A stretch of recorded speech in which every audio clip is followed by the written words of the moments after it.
Hey, what's up, everyone? It's your man, Sean Zittel, in the now deserted Mandalay Bay Arena. But Caleb Plant, let's get right to it. Caleb Plant loses tonight in what might be the upset of the year. Charles Conwell's loss about a month ago is also a contender for upset of the year, but this probably takes the cake here to finish out May. Let's get to it. Resendiz fought a very patient, intelligent fight early. And in this fight, there was a line from Emmanuel Stewart when Oscar De La Hoya was fighting Floyd Mayweather midway through the fight. And he said Mayweather is finding it harder to hit Oscar than he thought he would. And Oscar was just being defensively responsible, parrying well.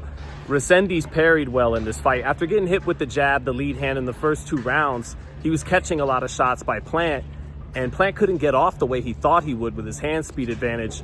And then once Resendiz got to his body in the 3rd round, that began to swing the fight. And then by the middle of the fight, round 6, he hurt Plant and he was in business. And I made a joke. I picked Plant to win. I even went on PBC and talked about his skills, his hand speed and everything. And I thought he was going to win this fight. I thought we'd get combinations and some shoulder shimmies, like when he fought Vincent Feigenbutz or Mike Lee.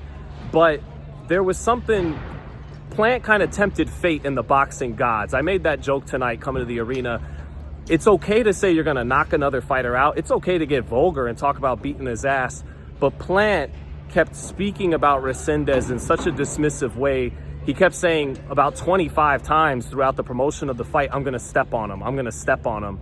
And treated Resendiz as if he's a cockroach. And I joked around, call it karmic balance, whatever you want to say. I said, the boxing gods, I have a feeling, may not like that from Plant.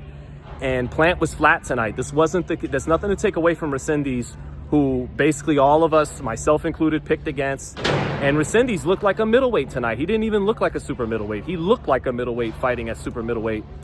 But Plant was, by his standards, flat. This wasn't the guy that fought Canelo Benavidez, Anthony Durrell, but Resendiz is able to take advantage of Plant, who relies on his speed and his reflexes, and he is a skilled fighter, but it looks like those reflexes, that hand speed, the legs, they weren't that fresh tonight, by his standards at least.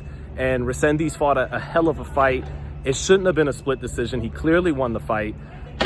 Plant has a lot of questions he has to answer about himself going forward. He's 32, and again, he has a style that doesn't particularly age well, and he lost as a big favorite tonight. He talked about doing he had a rematch clause. He talked about doing a rematch after. I think it's conceivable they can win. Breadman Edwards was very honest in the post-fight with us in the media scrum and says he needs to take over the camp, have carte blanche was the quote he had, and he feels like Plant can win a rematch, but he acknowledged Plant's made a lot of money, and Resendiz was incredibly hungry at 26 years old, and it showed tonight. So hats off to Armando Resendiz. As for the co-main event, Jermall Charlo. Charlo was solid, if a little unspectacular, but solid. The number one thing I was pleasantly surprised about was the 2 or 3 or 4 times he got to counterpunch, his reaction time was better than I thought. And I thought his reaction time was a little bit sharper than it was in the Jose Benavidez fight. Lamanna, shout out to my paisan, good on you. But we know what Thomas is. I think Thomas would even acknowledge that even with 39 professional wins, he's not a world champion level fighter. But Charlo, his best years he left on the table. I don't think he'll ever be what he could have been, but he still has something left in the tank, and he's a player in the super middleweight division. Speaking of the super middleweight division, I think outside of Canelo and Crawford, who are fighting for the titles, obviously, I think this division's gonna belong to Diego Pacheco, big picture wise.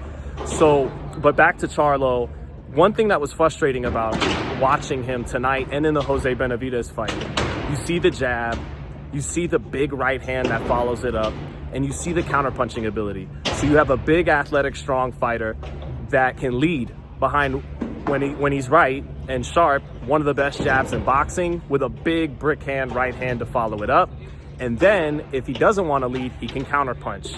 In addition to his size and everything else, this guy, if he had realized his potential during his best years, could have been one of the best fighters of his era. His slightly younger brother, Jermall, became undisputed, and in my opinion, is a Hall of Famer because he's one of the more accomplished 154-pounders in boxing history. Most people, myself included, thought about 10 years ago Jermall was the better fighter. And I still think he always had the higher upside. and his brother with a slightly less upside became undisputed, arguably a Hall of Famer. That just speaks to the upside Jermall Charlo had in the late 2010s. But it's good to have him back. He was hilarious throughout the week, and I'm happy he's back. And he had a very solid showing. He's still got something left in the tank. So from the Mandalay Bay Michelob Ultra Arena, thanks everybody, and I'll see you guys at the next one. What do we got? I'll be in Norfolk, Virginia for Keyshawn. Keep it locked in. Peace out, and thank you guys. Peace.